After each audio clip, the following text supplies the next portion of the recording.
Hi, my name is Clinical Clinus and you're watching a video on the characteristics of exophorias.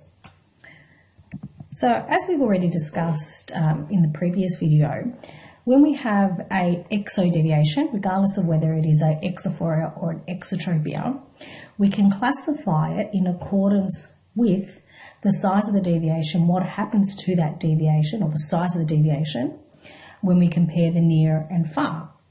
And so again, if we have an exophoria where the angle of deviation is greater in the distance as compared to near, we would classify that as a divergence excess exophoria. If, on the other hand, the deviation is greater at near as compared to far, it would be classified as a convergence weakness exophoria.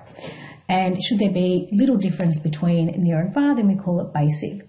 And remember that we need a 10 diopter difference or a minimum of 10 diopter difference to be able to classify a patient as divergence excess or convergence weakness. On the other hand, a patient whose deviation between near and far is within 10 diopters, or the difference between the two distances is within 10 diopters, then that is a basic deviation. Now, we know that much of the population will have a latent deviation. The issue is, when are we concerned about that latent deviation and when do we treat a latent deviation, in this instance an exophoria? Well, the time that we consider managing an exophoria or where it becomes an issue for the patient is when it is decompensating. And what we mean by decompensating is that the patient is having difficulty controlling the exophoria. In most instances, patients will have good control of that exophoria and never have symptoms. However, some patients will have a decompensating exophoria. And when you have a decompensating exophoria, often what will happen is that the patient will have instances where they lose control of the exophoria and they will become intermittently exotropic. If we have a look here to the right, the patient in image A has a controlled exodeviation, and here in B, they've lost control of the exodeviation. So a decompensating exophoria means that the patient may intermittently have a manifest deviation. So these patients end up having an intermittent exotropia because they're struggling to control the exophoria. Okay, so patients who have a decompensating exophoria will experience symptoms, and these symptoms are related to their effort to try and maintain control of the exodeviation. Generally, these symptoms are asthenopic in nature. They experience headaches, and these are often frontal headaches. They'll complain of eye strain.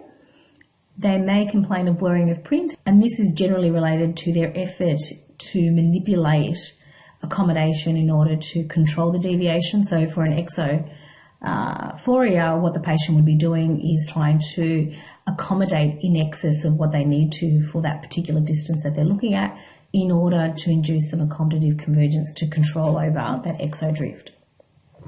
Patients will also experience intermittent diplopia. Intermittent diplopia is an indicator that the patient is at times becoming manifest.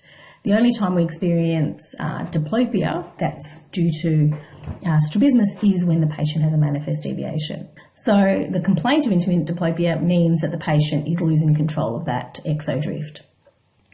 Now over here to the right, we have some of those reasons why these patients are experiencing asthenopic symptoms or diplopia. So that effort to maintain BSV will obviously bring about these asthenopic symptoms. And then if the patient fails to control for the BSV, then what will happen is generally patients will experience diplopia, or they may start to try and manipulate their accommodation to gain control of the deviation.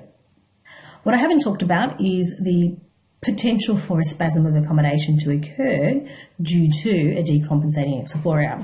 Now, spasm of accommodation is essentially what that term says. You end up having accommodation locked in a spasm, which means that essentially the patient is struggling to relax accommodation. It doesn't happen often, but the patient is at risk of developing a spasm of accommodation if they're trying to continually manipulate their accommodation to control the exodeviation. So you can imagine these patients would be constantly trying to over-accommodate to utilise accommodative convergence to control the exodeviation, and with time, a spasm of accommodation may occur. Now, asking about symptoms is extremely important when you have a patient who has an intermittent exodeviation. The reason is that a decompensating exophoria, so a patient who's got an exophoria that all of a sudden they're struggling to control, will generally be associated with symptoms, and these symptoms of headaches, etc. However, a patient with an intermittent exotropia, which isn't necessarily a decompensating exophoria, does not experience these symptoms. And we'll see in a moment, we'll talk about other intermittent exodeviations which aren't considered to be decompensating exophorias. The decompensating exophoric patient is one who has had an exophoria, generally has had no symptoms, good control for many years, and then there is a struggle to control the deviation, and symptoms come along with that, and they present to you in clinic. An intermittent exodeviation, generally the patient is young and they present with intermittent exotropia with no symptoms. So just bear that in mind and make sure that when a patient presents to you, particularly an older patient presents to you with intermittent exodeviation, that you ask the questions around symptoms and how long this deviation has been present. Okay, that brings us to the conclusion of this video. Thank you for watching.